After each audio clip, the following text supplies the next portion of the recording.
Hello, আসসালামু আলাইকুম। অনান বিলাস লেফেন ব্লগে আপনাদের সবাইকে স্বাগতম। আজকে তৈরি করে দেখাবো চিংড়ি মাছ দিয়ে আলু দিয়ে মজার একটি দারুণ ঝাল রেসিপি। খুব সহজেই এটা তৈরি করা যায়। যাদের মুখে একদমই রুচি নাই তাদের জন্য কিন্তু এই রেসিপিটা বেস্ট।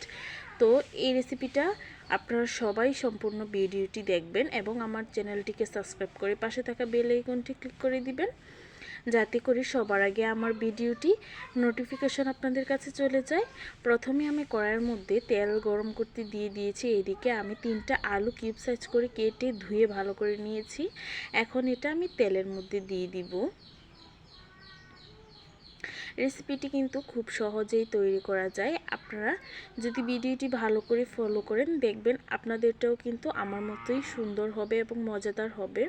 তো এখানে আমি আলু দিয়ে দিয়েছি, এখানে দিয়ে দিয়েছি লবণ আর হলুদের গুঁড়া দিয়ে আলুটা ভালো করে ভেজে নেব। আলুটা ওইরকম বেশি ভাজবো না, একটু লাল লাল করে ভেজেই তুলে ফেলবো। এখন আমি লবণটা আর হলুদটা আলুর সাথে ভালো করে মিশিয়ে নিচ্ছি।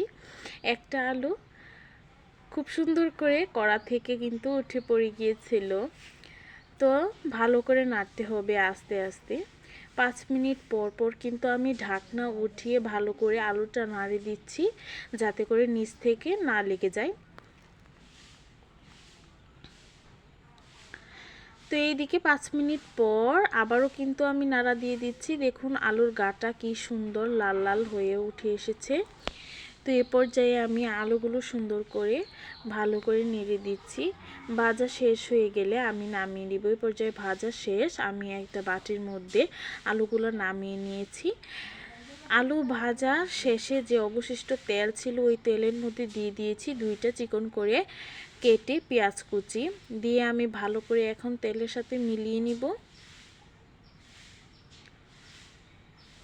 পেঁয়াজটা কিন্তু আমি একবারে ব্রাউন কালার করে ভাজবো না। পেঁয়াজটা সুন্দর করে আমি এখন ভালো করে নেড়ে নিচ্ছি।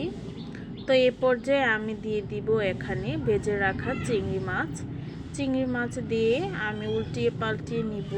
পেঁয়াজের মধ্যে চিংড়ি মাছটা দেওয়ার কারণে চিংড়ি মাছটা খুব সুন্দর সেদ্ধ হয় এবং ভিতরে লবণ হলুদ মরিচ তেল সবই ময় মশলা ঢুকে। তো এই পর্যায়ে আমরা তেলের মধ্যে দিয়ে দিয়েছি চিংড়ি মাছ দিয়ে পেঁয়াজ এবং চিংড়ি মাছ একসাথে কিন্তু ভেজে নিব। যদি চিংড়ি মাছটা ওইরকম নুন হলুদের সাথে কষানোর সময় দেওয়া হয় তাহলে কিন্তু চিংড়ি মাছটার ভেতরে খোলস থাকার কারণে কিন্তু ওই রকম ময় মশলা যায় না। তাহলে আপনারা দিয়ে দিবেন পেঁয়াজের সাথে এই চিংড়ি মাছটা।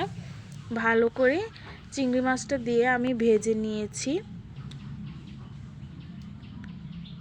এখন চিংড়ি মাছে দিয়ে দিব পরিমাণ মতো পানি দিয়ে চিংড়ি মাছটা আমি ভালো করে মিশিয়ে নিব পানির সাথে। এখন দিয়ে দিব এখানে হলুদ গুঁড়া, দিয়ে দিব এখানে 1 চামচ পরিমাণের মরিচের গুঁড়া দিয়ে ভালো করে আমি মিশিয়ে নিব। যে যেমন ঝাল খেতে পছন্দ করেন ওই রকম ঝালটা আপনারা দিয়ে দিবেন। এখন আমি চিংড়ি মাছটা একটু কুক করে নিব।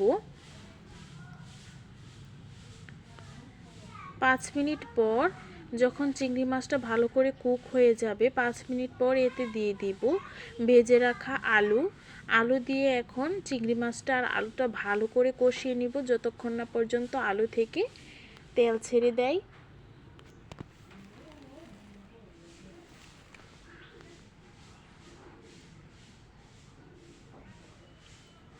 10 মিনিট পর দেখুন ভালো করে কষানো হয়ে গিয়েছে, ঝোলটাও কিন্তু টেনে এসেছে। আস্তে আস্তে কিন্তু দেখুন আলু থেকে তেল ছেড়ে দিচ্ছে। যত বেশি চিংড়িটা আর আলুটা ভালো করে কষানো হবে তত এই ভাজিটার টেস্ট বাড়বে। আপনারা প্লিজ বাসায় একবার হলেও ট্রাই করবেন এবং কমেন্টে আমাকে জানাবেন কেমন হয়েছে। দেখুন চিংড়ি থেকে তেল ছেড়ে দিয়েছি। এ পর্যায়ে আমি দিয়ে দিব আবার অল্প একটু পানি, 1/2 কাপ পরিমাণে এখানে পানি দিয়ে দিয়েছি। এই পানিটা দিয়ে একবারে রান্নাটা শেষ করব, আর পানি এখানে ইউজ করব না। এই ভাজিটা কিন্তু আমি ওইরকম ঝোল ঝোল রাখবো না, একদম ভেজা ভেজা টাইপের রাখবো। আলুর জন্য কিন্তু এক্সট্রা কোনো পানি ইউজ করতে হয় না, যেহেতু ভাজার ক্ষেত্রে 20% এবং কষানোর সময় 80%, মোট 100% এই জায়গায় সিদ্ধ হয়ে যায়, সেহেতু অল্প একটু পানি দিয়ে একটু ভেজা ভেজা টাইপের করে নামিয়ে নিব। এই পর্যায়ে আমার ভাজিটা শেষ, আমি নামিয়ে নিব, একটা স্ট্রেনারের মধ্যে সাজিয়ে নিব। বাসায় আপনারা প্লিজ এভাবে একবার হলেও ট্রাই করবেন, দেখবেন খেতে দুর্দান্ত স্বাদের হয় এভাবে ভাজিটা করলে। দেখুন এখানে আমি একটা সার্ভিং বোলে সার্ভ করে নিয়েছি।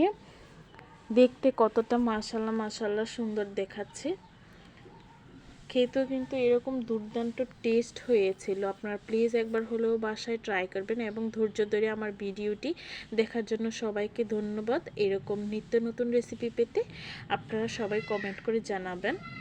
ধন্যবাদ সবাইকে।